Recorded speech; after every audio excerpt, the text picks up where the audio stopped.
Welcome to the Porter & Company Black Label Podcast, your home for provocative insights that lead to lasting wealth. And here are your hosts, Porter Stansberry and Aaron Brabham.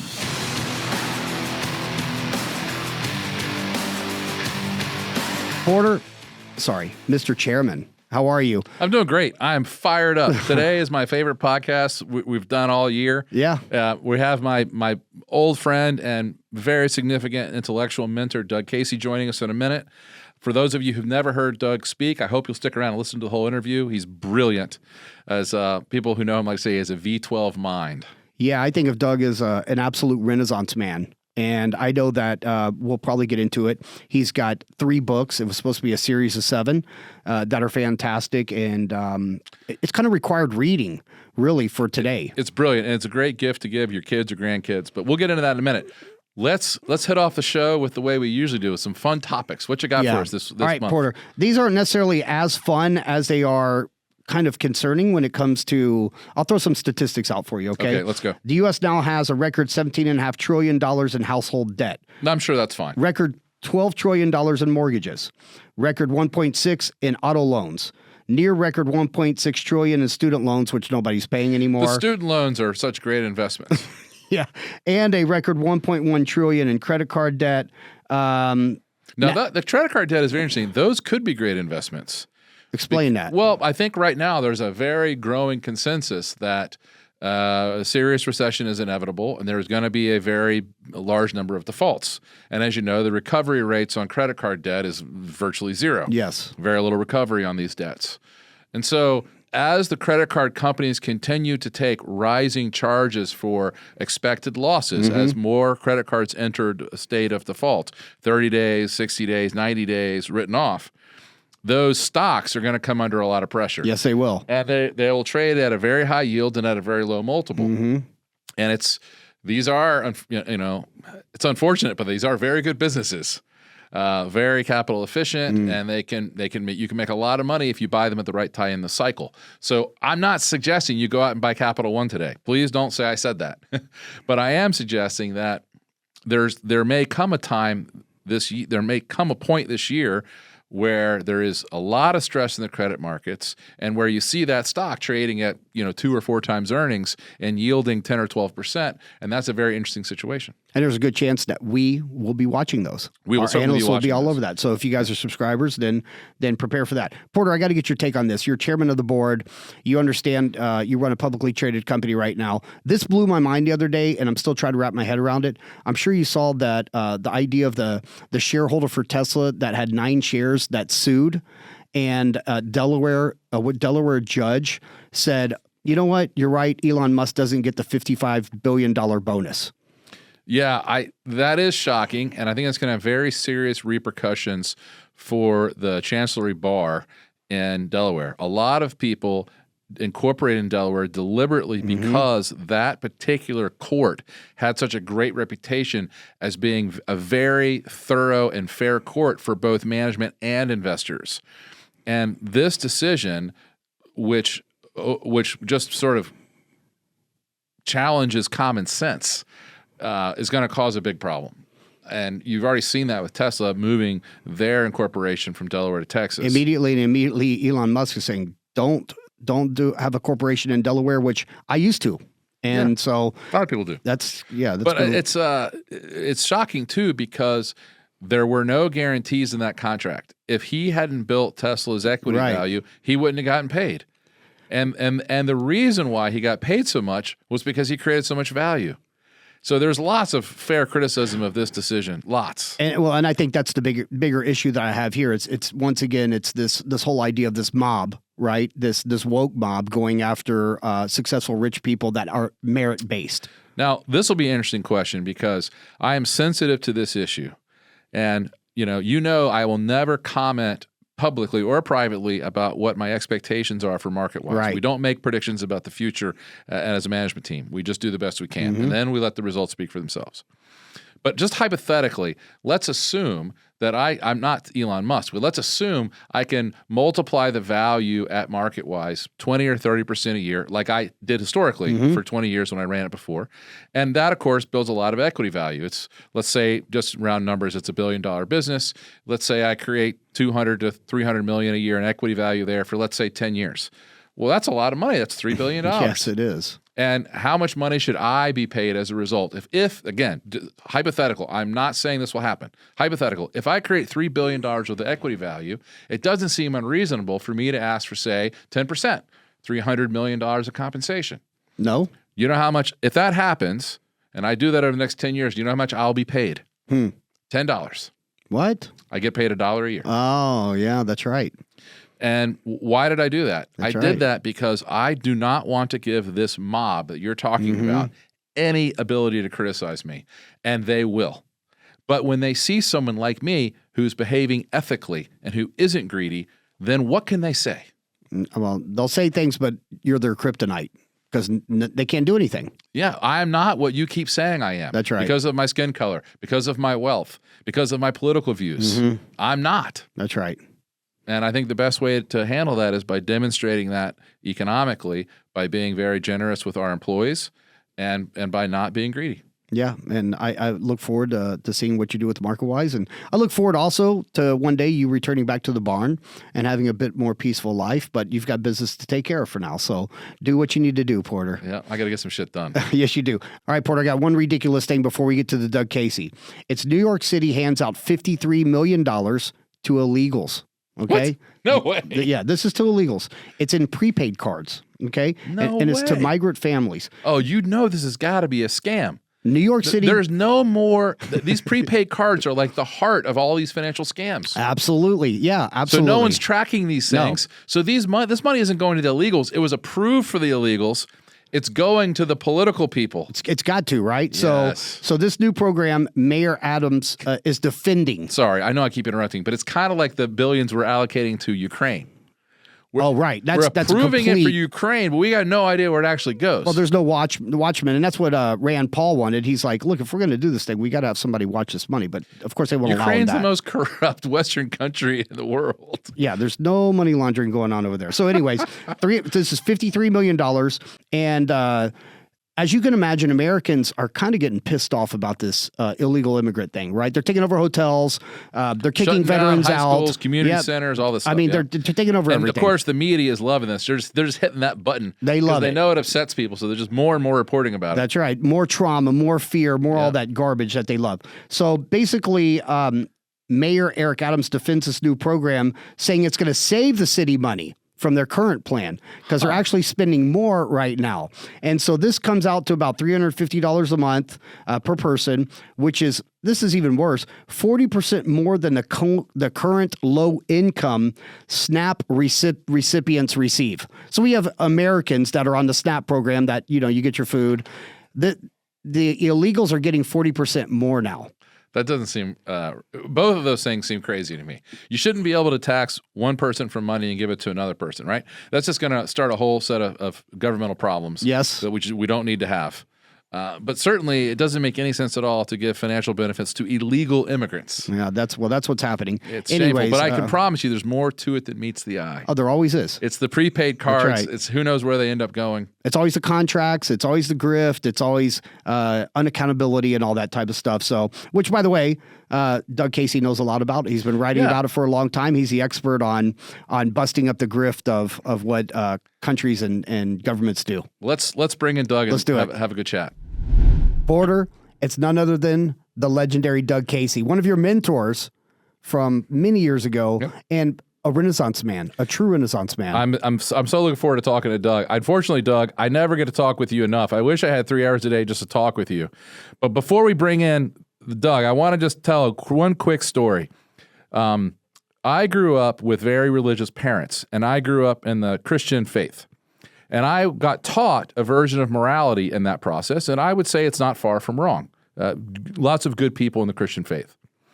But I learned actual ethics and morality from Doug Casey at a dinner at an Australian steakhouse on the Bund in Shanghai in 1999 that I will never forget. We were sitting at a table of maybe about 12 people, some of whom were of very questionable core ethics. And they were trying to explain to Doug that morality is relative. And there was a conversation going on about it. And I don't think that Doug physically slammed his hand down on the table, and I know he didn't raise his voice. But the equivalent in this conversation was like a thunderclap from Zeus. And he proceeded to lecture the table for about 5 minutes about exactly what is the difference between right and wrong and the only two laws that matter. And those two laws are, of course, do not initiate violence. And number two, which is sort of the basis of all criminal law. And then number two, the basis of all tort law, which is do everything that you've promised to do. And Doug, that moment has never left my mind, and it's guided my behaviors ever since, at least when I was sober. Just that's a joke. And I'm so glad to have you in my life, and glad to have you as an intellectual father. So thanks, and welcome to the podcast. Thanks, Porter. I'm flattered, and I appreciate that. And it's good to be here with you. So, Doug, I would ask you a couple things about ethics before we can start going into some more tangible outlooks for people. And I might be the only person who cares about this, but that was your mantra for a very long time, and it's a derivative of the old Ayn Rand objectivist philosophy, or hers is a derivative of the older that you believe in. I'm not quite sure exactly how you splinter all that, but clearly it's a very objective way of looking at morality. And then later I heard, and we talked about this somewhat, but not in detail, that you sort of changed your mind about that. That you think that instead of two laws, there may only be one law of the universe. And it kind of, as a fan of physics and Einstein, I'm always interested in a unifying theory. So is there a unifying theory of ethics that you really believe in? Yes. Nobody can remember the 10 Commandments, and I don't agree with all the 10 Commandments to start with. Well, 4 of them were just the rantings of a jealous lover. But 10 is way too many. Nobody can remember 10 things. And even these 2 things might be a little bit too complex for most people. So standing on the shoulders of Aleister Crowley, who I don't endorse most of his views, incidentally, but he said, the whole of the law shall be do as thou wilt. Well, that's interesting because that's exactly what most people do. They do what they want. They justify it. They rationalize it. But he forgot to add on a clause afterwards, which is, but be prepared to accept the consequences. And that's really all you need to know. Because if you figure out not just the immediate and direct consequences of what you do, but the indirect and delayed consequences, you'll probably act in a moral and ethical way. Because very good point. It's funny. Google, it's funny. They used to, you remember their motto would do no evil. Yeah. Well, obviously, they don't believe in that anymore because they dropped that. But yeah, you just have to think out what are the consequences of what I'm going to do or say, and that'll guide you better than any book where somebody tells you what's right or wrong. You'll figure it out yourself after a while. Very wise. One of the things that Aaron and I have bonded over the years is just, we have said it in a little bit different way, which is we say nobody gets away with nothing. And it's just amazing how many times in your life, if you do make a bad decision, those consequences are inevitable and there's no real escaping them. And you're dealing with someone who's really fundamentally immature when they believe otherwise. And they're also going to make a lot more decisions because you have to learn the hard way. Mm-hmm. Absolutely. Yeah, and even if you're not caught up in the legal system somehow and punished for the affronts that you commit on other people, your own mind, your own psyche will punish you in many different ways. So, do the right thing. Let's move the conversation into something that's a little bit more financial and crass. And that is, I've heard from several people who I respect, Chris Weber, Van Simmons, Steve Sugarud, that we may be on the cusp of another very significant leg up in gold. And Doug, I'm not sure about you, but I've never actually sold a single ounce of gold. I've bought gold very consistently throughout my adult life. I've never sold any of it. And I certainly would please me if gold had a leg up in price, but I'm also sort of ambivalent about it. If it goes down in price, I'm just likely to buy more.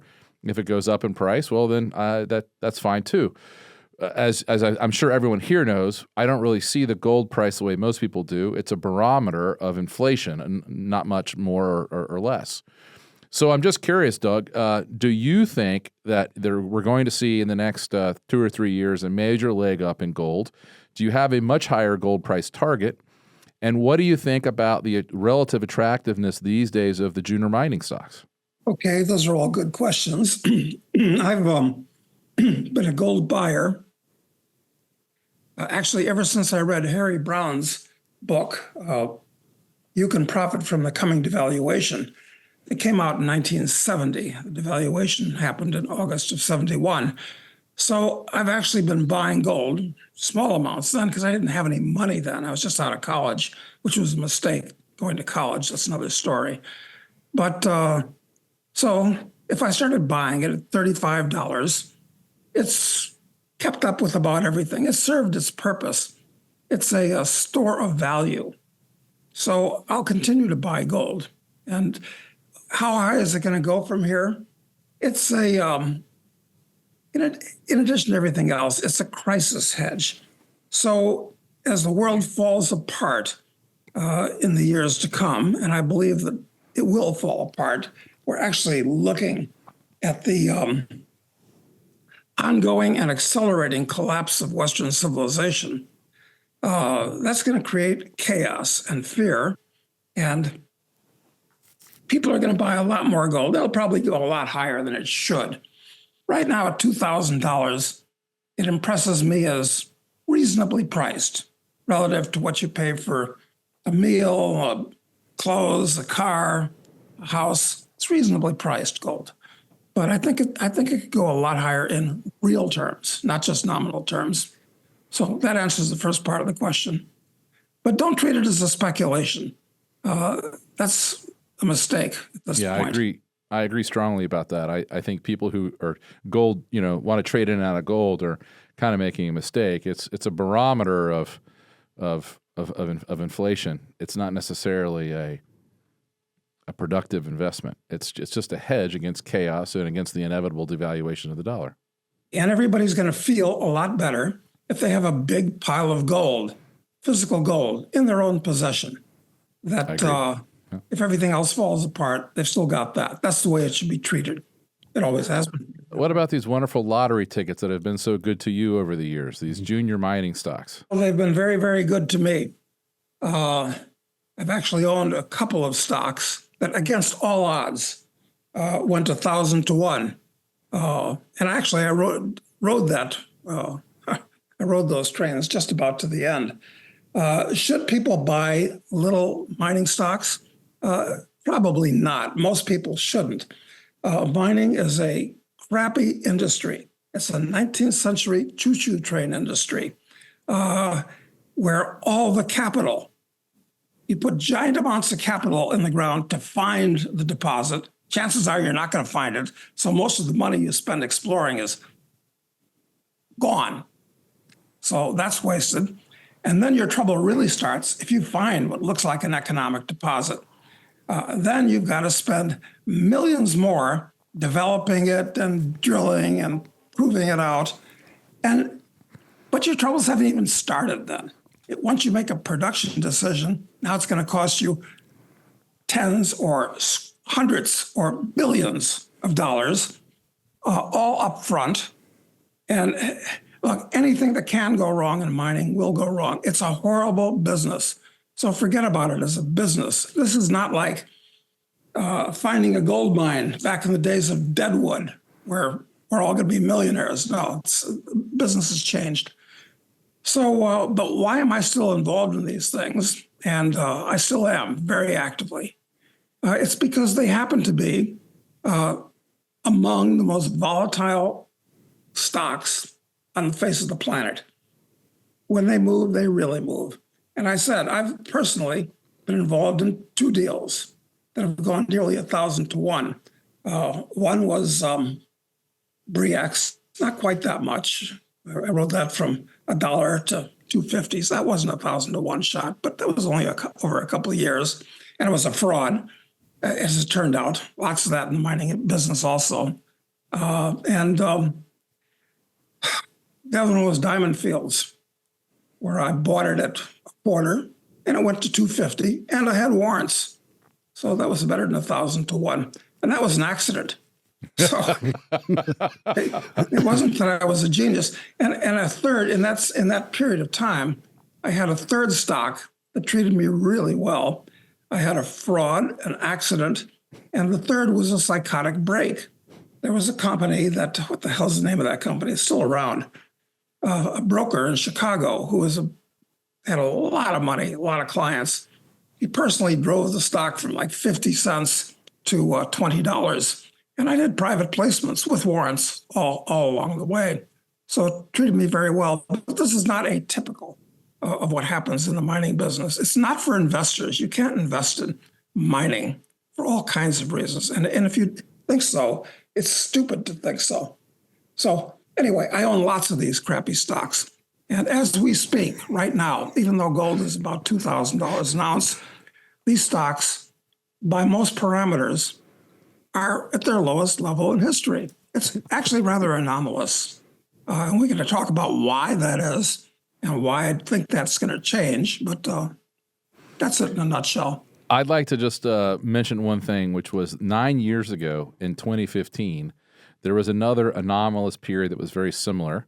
And I would believe Doug, because he's the expert, he knows more than I do about it. But Doug, if you remember early 2015, junior mining stocks were extremely cheap, historically cheap. Maybe not quite as cheap as they are now, but really, really depressed. And I put forward the names of 10 of these stocks and said, look, buy a little bit of each of these 10, and in 10 years, one of these things will go 10 to 1, one of them will go 6 to 1, one of them will go 5 to 1, and 3 of them will go to 0. But, if you buy a basket of these things have good prospects, and you'll do all right. And I have not updated that report, but it was 10 stocks for 10 years, and we're now approaching the anniversary. So another year from now will be 10 years. So I certainly hope that you're right, Doug, that they are extremely cheap right now, and that attracts a lot of capital to the sector this year. And my 10 for 10 bet ends up paying off. It very well might, Porter. One of the worst things that's happened to the mining business in particular, but to business in general, is the evolution of ESG theories, and even worse, what are called DEI theories, diversity, equity, and inclusion. And of course, the hysteria about the climate and Mother Earth and greenism, all of this. I mean, people think that mining is about raping the earth and exploiting the natives. There's all kinds of horrible things you can say about mining. So institutions shy away from it for lots of reasons. The NGOs hate mining, and the NGOs increasingly control outfits like BlackRock and so forth. So no big money goes into it. And of course, the public only buys things after it's run up a lot. So no little money flows into it. So these things are really, really cheap right now because everybody hates the industry, actually hates it, thinks it's immoral. Yeah, in 2015, people just didn't like it. Now they hate it and they think it's immoral. That's got to be a new all-time low in sentiment. Also, another curveball here too, Doug, as you know, crypto's taking a lot of money out of mining because there's a whole generation now that will never invest in anything gold and silver, but they'll do it in junk coins. But that takes a lot of money out of it. Since 2017, I've been a believer in Bitcoin. I think it's actually evolved into a legitimate money defined by the 5 characteristics that Aristotle pointed out in the 4th century BC. I think the Bitcoin is a legitimate money, but it's actually, I think, Aaron, it's actually been good for gold. Why do I say that? Because we always used to say, those of us who believe that gold was money, should be money, is money, that the dollar and other paper currencies were fiat currencies. And everybody thought that was kind of loony, calling the US dollar a fiat currency, made out of nothing, in other words. But since Bitcoin, all of the Bitcoiners now call the dollar fiat. They're using a word, they're re-legitimizing a word we used.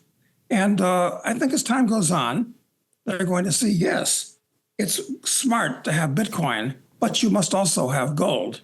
One's physical, one's electronic. So no, I think Bitcoin's actually, in the long run, going to be very good for gold. Well, let me restate that. Gold, yes. Physical, hold in your hand, not junior miners. That's what I was referring to. I was referring to investment dollars in the market going into either I'm going to go into Bitcoin or I'm going to go into junior miners. And trust me, I'm in all these X forums and all these arguments all the time. And it's literally just a classification of people. I would say maybe there's 10% of people that would actually buy both, but the crypto people are anti-gold miner people. Well, they're very woke. They don't want to be involved in mining. They don't want to be involved in mining. That's a good point too. Mining. Exactly. Yeah, but that's a good point. I've got a fascinating question for you. I have been almost clinically depressed at the state of Western culture in the last 25 years. It is amazing how many bad decisions we make. It's amazing how people embrace the dumbest ideas that I've ever seen. The whole culture of the Western world, not just Americans. So my wife and I are now actively looking to leave the United States, and we're looking for a place that's not Western in culture necessarily to immigrate to, where we can get away from all these woke mind virus people. So assuming you were going to park something like $100 million in assets and businesses and land and, buy into a local economy directly and in a very significant way, would you pick El Salvador or would you pick Argentina today? That's a good question. As you know, Porter, I've been to over 155 or so countries, most of them several times, numerous times. Uncle Doug is a rolling stone. Yeah, yes, he is. Yeah. I've lived in 10, and as we speak at this moment, I'm out at my estancia in Uruguay, across the Plate River from Argentina. And it is interesting you mentioned those two places.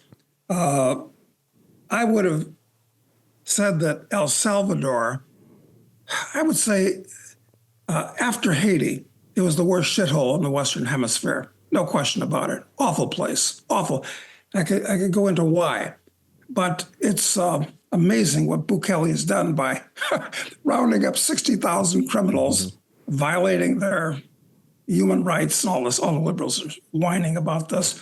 And crime has fallen to zero, and it's a safe place at this point. Still, I don't know if I would bet on El Salvador. Argentina is a different question.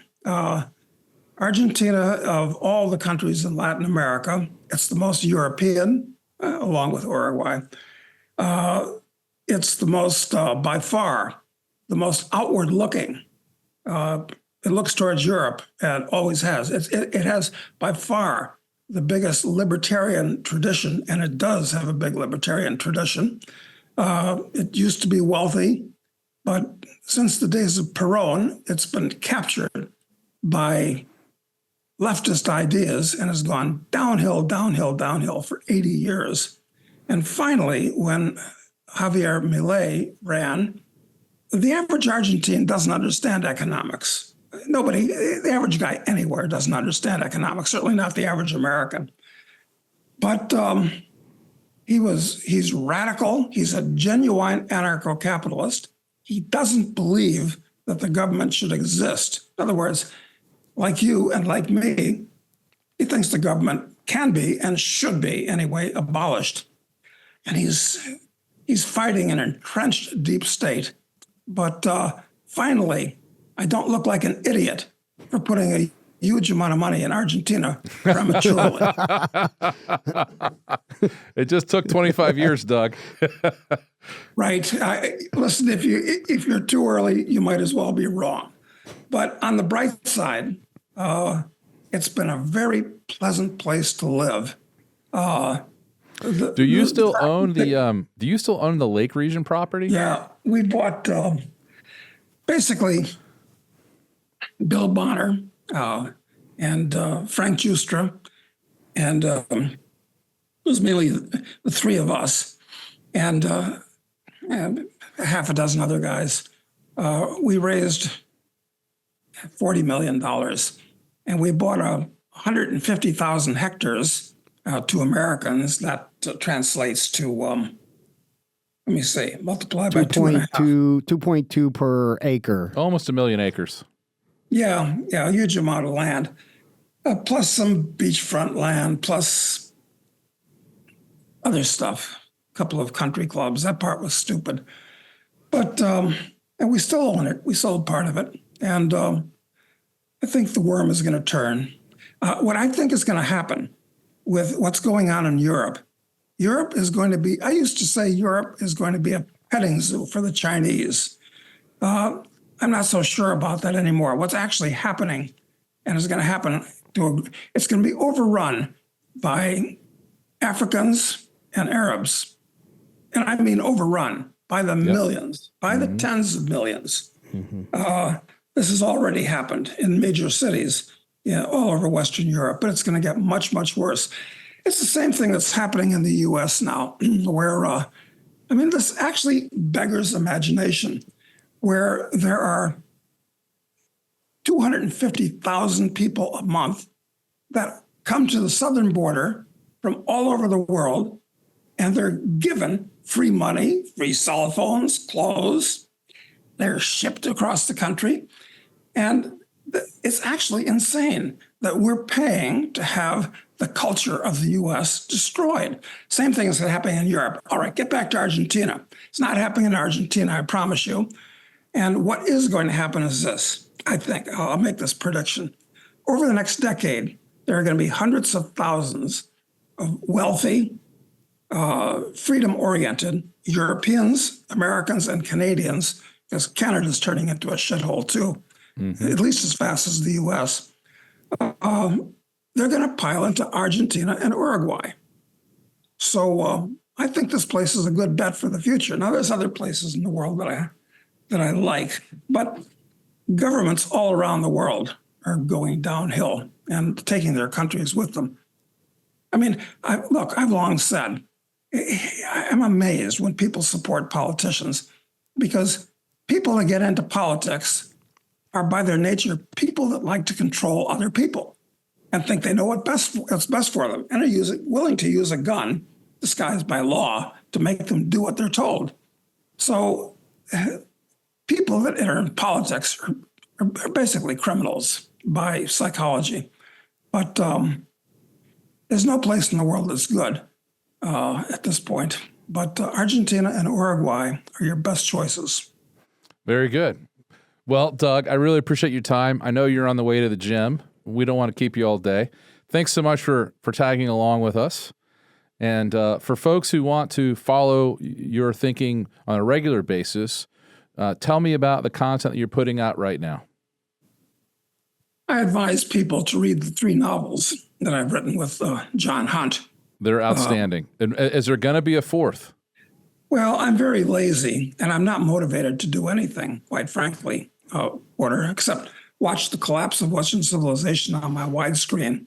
Well, your fans would love it. Let me tell you, I love the books. I've got a ton of friends in Colombia that absolutely love the books. And if you ever put it out, and if you had signed copies, it would be a huge hit. Yeah, my wife loved the books too, Doug. It was fantastic watching her read Drug Lord and connecting all these dots that you connect for the readers. It's a spectacular book. It should be part of the high school curriculum here in the United States. Well, we need Assassin. Back up one. It's supposed to be a series of 7 books reforming the reputations of 7 unjustly besmirched occupations. each more radical than the next. Our hero first is a speculator, where he goes to Africa and gets involved in a bush war. Then he becomes a drug lord, but he's a good guy. And we explain the drug business, and there's a marvelous new drug. Anyway, the third one, because he gets put in jail after that one. The third one is assassin. Because he figures out there are some people. I've read that too. Assassin. Yeah. So then, of course, he's accused of being a terrorist. And I have a lot of theories on terrorism. So if that book gets written, that's going to be number 4. And then the last 3 get much more radical than it's got to happen, Doug. It really has to happen. Yeah. Your fans need it. I had a small role in this book series, very small. Originally, I believe, Doug, you were going to write Assassin first. You're right, Porter. You're right. And I was going to do a prequel and a sequel. And I listened. You were wise, suggesting I start at the beginning. So you're quite correct. Thanks for that reminder. Nice. You're right. I did suggest you write in Speculator first. Okay, so you've got books which you can find on Amazon. Mm-hmm. You go to Doug Casey and you look for what's the name of the series again?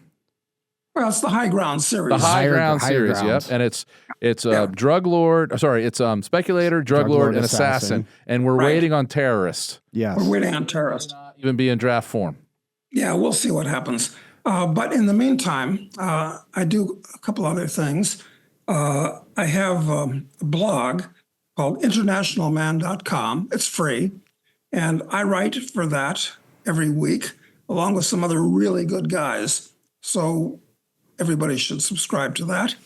And Matt Smith, who's a good friend of all of ours and a great guy, we do a podcast once or twice a week called Doug Casey's Take, where we look at current affairs and debunk what's going on and monitor the ongoing collapse of Western civilization, essentially. So, All right, highly entertaining. We'll get links to all that out to our people, and I just want to encourage you to please finish the High Ground series. They're monumental works of intellect disguised as novels.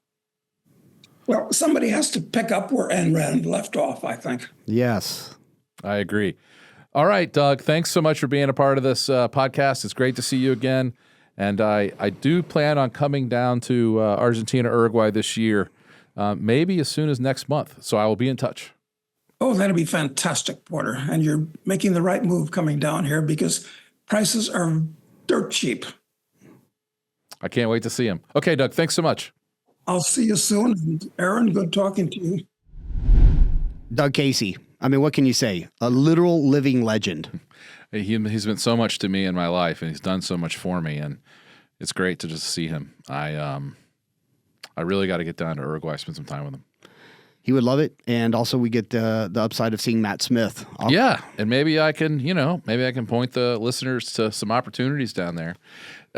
If the new president in Argentina can just make Buenos Aires safe, it would really transform property prices.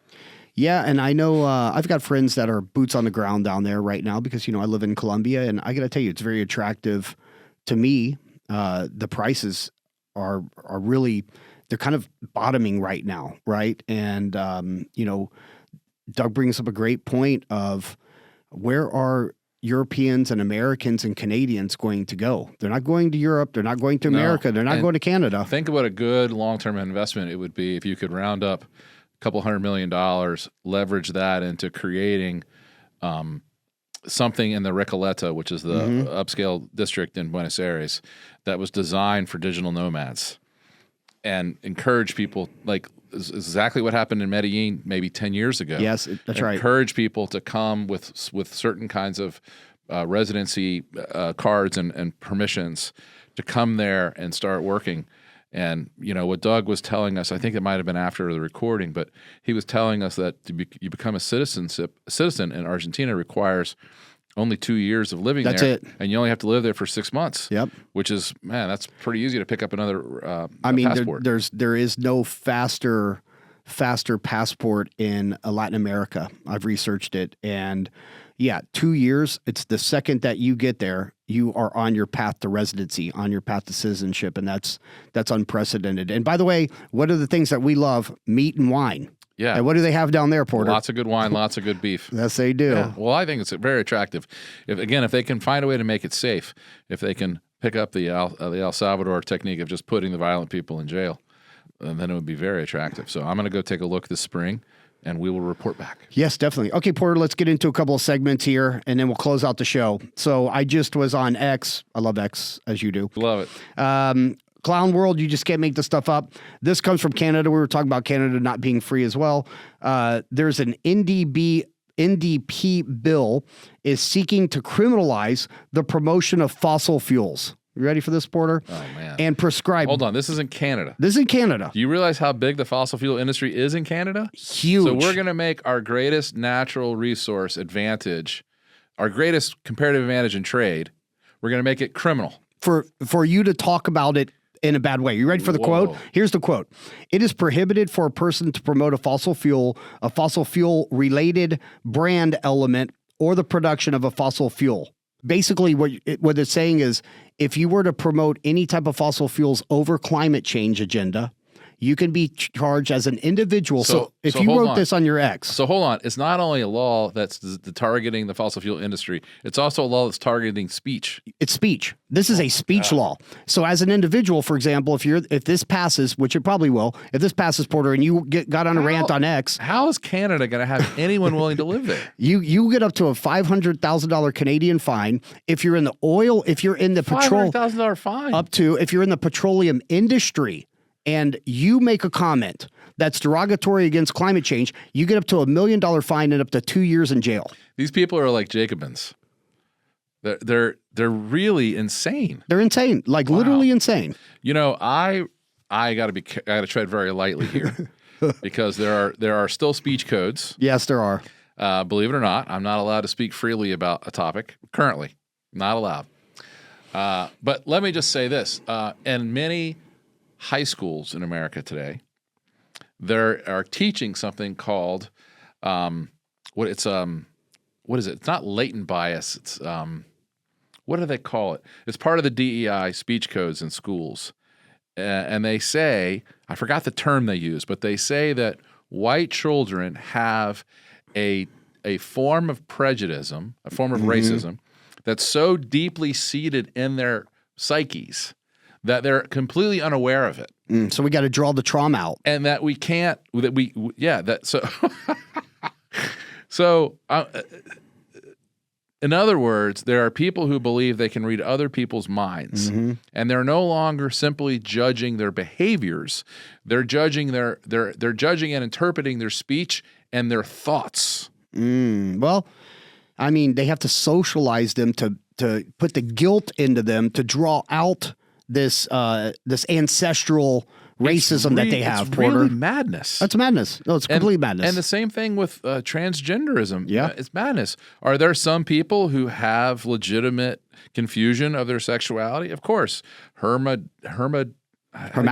Hermaphroditism is a rare, very rare, but a legitimate biological issue.